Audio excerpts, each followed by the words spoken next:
Le syndrome inflammatoire peut jouer également sur la fonction cardiaque et donc va altérer la distribution associée également aux altérations du tonus vasculaire.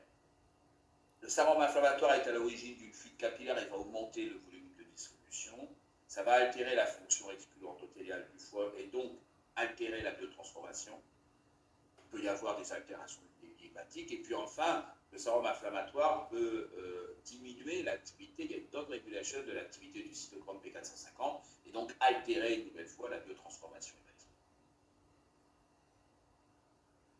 Donc pour conclure, la pharmacodynamique, c'est la description de la relation entre la dose administrée et l'évolution des concentrations dans le sang.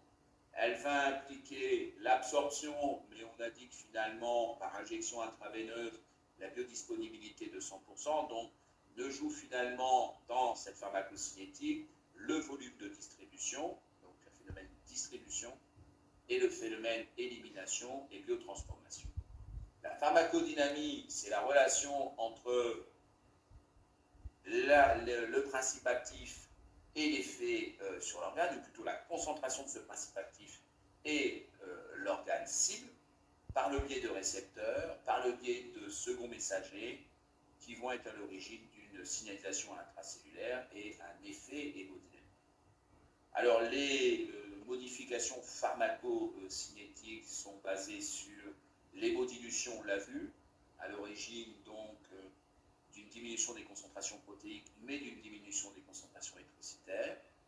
L'hypothermie va pouvoir jouer aussi un rôle en diminuant l'élimination, en diminuant la biotransformation, en diminuant la distribution.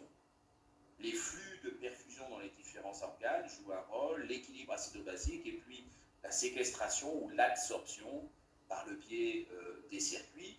Mais la séquestration existe aussi pour un certain nombre d'organes, et on a vu tout à l'heure que le poumon pouvait jouer un rôle de stockage d'un certain nombre de médicaments.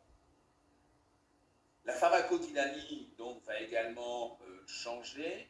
Alors l'âge va modifier, la pénétration tissulaire, la température, la sensibilité à un certain nombre de récepteurs, et puis l'équilibre acido-basique. Alors c'est très difficile finalement d'essayer de modéliser, vous avez bien compris qu'il y a trop de changements, et je crois qu'il y a des études qui nous ont montré qu'il fallait avoir quand même des stratégies de dose de charge pour un certain nombre de médicaments, c'est le cas des antibiotiques et c'est ce qu'on fait tous les jours. Pour ce qui est des agents intraveineux, la titration, des agents anesthésiques, donc intraveineux ou halogénés, attention aux halogénés si vous utilisez des membranes de diffusion, mais quel que soit le type d'agent que vous allez utiliser, la titration donc, est essentielle et le monitorage de la profondeur d'anesthésie est à mon avis une avancée majeure. Donc les classes qui vont être influencées incluent les morphiniques, donc concentration est diminuée au démarrage de la CEC, mais rapidement on retourne, on l'a vu, à une concentration stable.